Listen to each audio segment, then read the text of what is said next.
Corey. We're here today at Keen Ramps World Headquarters. I guess it's the only headquarters of Keen Ramps, but in the world. It's the only yeah, but one in the world. we ship stuff worldwide, so technically it's worldwide headquarters. One of the 7 skate wonders. We got some prototypes made recently.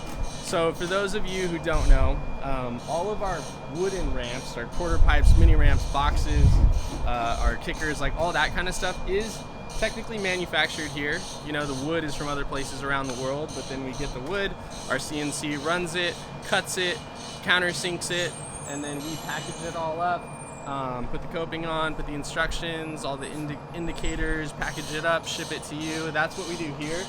Metal is something that we actually don't do in-house. We outsource our rails. So right now we sell the 6-foot adjustable round rail, and then we sell something called a rail jam. So I'm kind of shopping around right now to get some new rails made.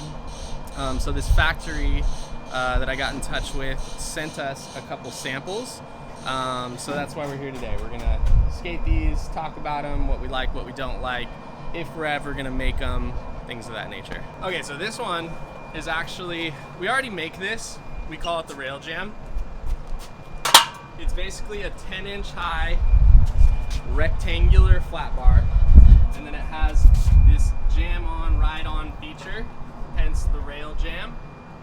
So this one's cool because this actually comes out. It sleeves in there nice and tight, and then there's some hardware to attach it, which is cool because you can just have your regular old like square rail if you're a square rail person, which I am not. I don't understand how anyone is. The legs come off. So that'll help cut down on shipping because we can flat pack it better. Yeah, we skated it a fair amount. I think we like took it to an event. It got a little beat up, but seems to be good. My like main critique on this one, the legs aren't flanged to the uprights themselves. Whoa. On our other rails, we have those little flange things Yeah. to prevent the bottom plates from tacoing up. Yeah. And you can kind of see on this one, it's already starting to happen. Like, look at it straight on, Yeah. isn't it? Yeah. Like, it's already a little bending. Bit, very slightly. So there needs to be something flagging out this way to prevent that. So again, this is just a prototype. This is just, we got one of one. We're gonna send back all kinds of critiques and edits and get branding on it and see if we wanna mass produce it. But this is always a fun process in the business, is like being the, I don't know, the test dummy for these new obstacles. The reason why square rails even exist, like why they're even made, I think that they're a good option for beginners that don't understand pinch or locking in yet. Yeah, and then like I think most people's perception is that these are safer, right? Right. They're like, oh, they're flat. I'm not gonna roll off the side. But in my head, they're kind of more dangerous. Well, once you learn how to pinch, a square rail becomes more dangerous. Exactly. Because you rely so much on that pinch and on the lock-in. Because with this, you don't need to worry about that. I feel like that's why it's good for beginners, because a beginner can just ollie on and 50 this like it's a box. Yeah, and then like with ride-on 50s, you can kind of just get the feel very easily and get the confidence to try other things. Right. But I personally don't like them. I think it's because like when I was 12 or something, I went to feeble a rail and just stuck so hard and just got pitched and like was out for like a week or two. And then after that, when I like healed up, the same thing happened again on like a front feeble or something. Dude, I remember learning on these when I was a kid and like no pinch. I didn't understand pinch or locking in yet. And I would 50 it and just be all over the rail, like toe side to heel side, toe Really? side to heel side. Yeah. I would still land it, but like there was no... Just like you were so out of control, it just like didn't feel like calculated. Yeah. But it like it's so nice on a round rail because you find that pinch and that lock in, and even if you have kind of like a shitty ollie to get into your initial grind and you get in a little like, you know, heel side heavy or toe side heavy or kind of cockeyed, like you can put pressure and make your trucks find a pinch point and correct it like on the spot. That's what I love about Circle, is like you can lock in kind of funny and then find your footing and then be in it and like hold it. Right. Whereas I'm on a whole other tangent about square versus circle. I was just thinking about it when you said that. You're like, I don't know why anyone would like square. And I was like, why would someone like square? And I was like, oh, it's probably for beginners. Yeah, so it's pretty cool. It's great for learning. A lot of our like skate instructor friends like love these and have great luck with them. So yeah, we'll see if we end up making this. It's sticky, huh? It is. Yeah. Oh,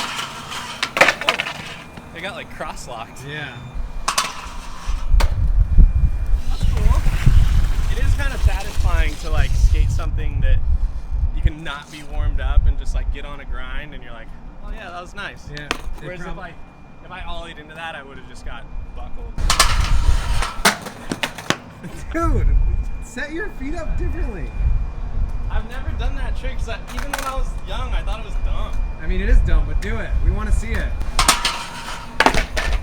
Dude, this is, all right, this is the best part of the video. Keep going. There it is. Oh, that's scary. Yeah, that seems crazy. It's kind of weird on this one because it's so mellow. Yeah. I have this other like pole jam round rail that we did, but it's steep, so you kind of bonk it. Oh, yeah. This one, you're more like blue one, right? Yeah. Yeah. Kind of weird. Yeah, this one you have to actually like ride onto it. You Yeah. can't really jam up it. Nice. Just barely got my front truck. Why can you do that, but you can't back 180 out of a Because ride that's on not 50? a cool trick. Oh, 5-0? I don't know. That's crazy. Just a tilted back truck grind. Yeah.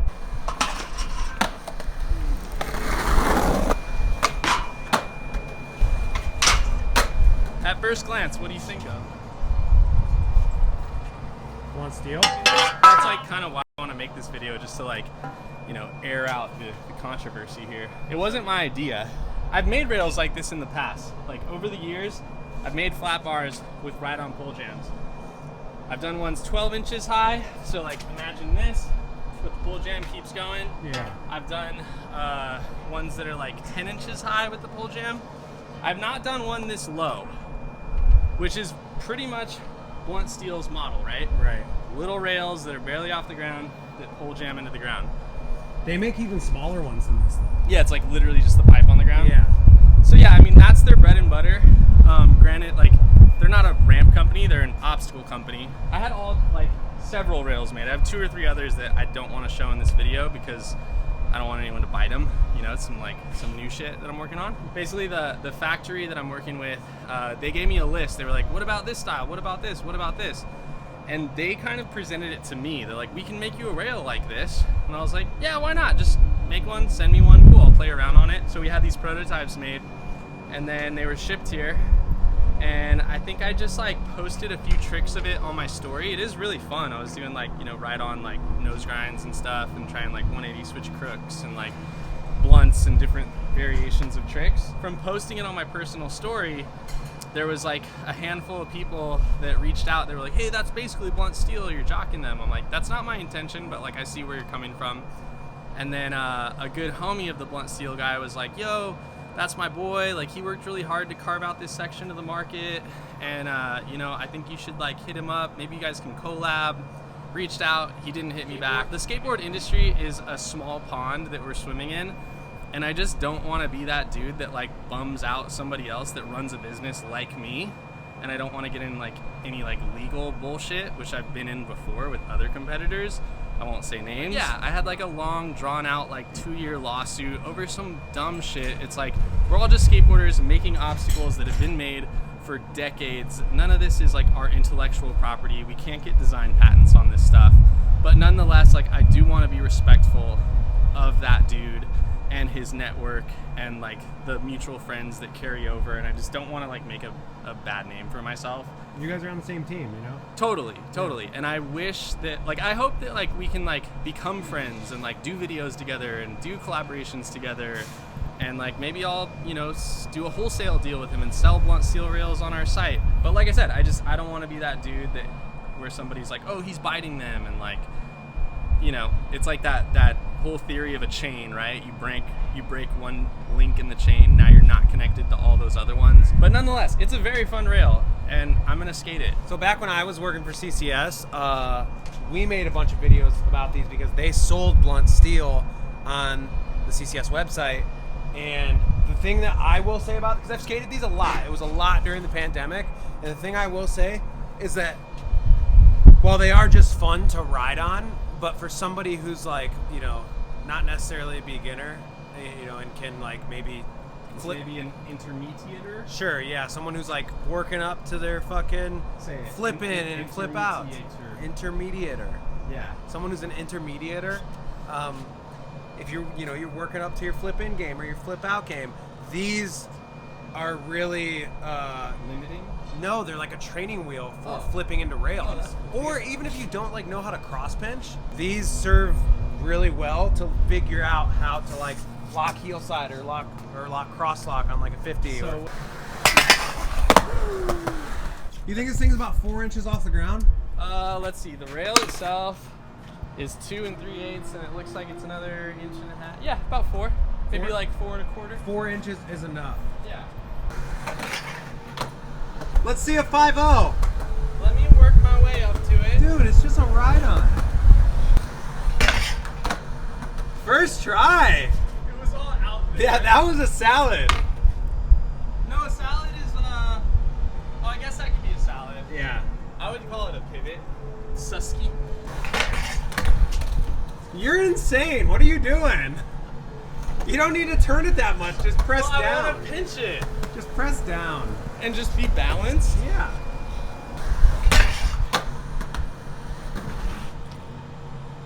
What did I tell you?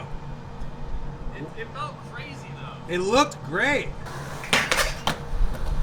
Told you. That was crazy. You have to ride onto it. Right on blunt. Yeah.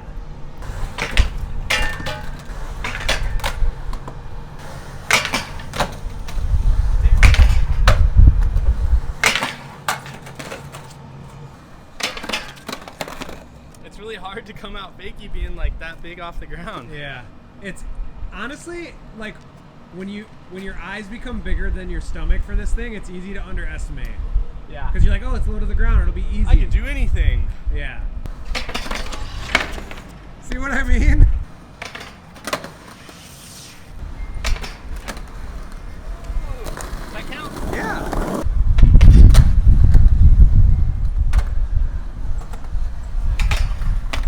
Nice. Switch guy.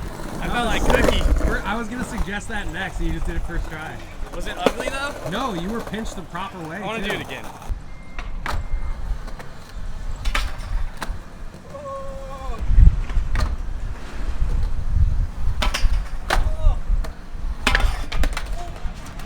Dude, that was sick. That felt so wild. That was cool. Like as soon as the truck got on, it just shot. Yeah. Oh, okay. That was so cool. Damn, I feel great about that one. Yeah, that was sick.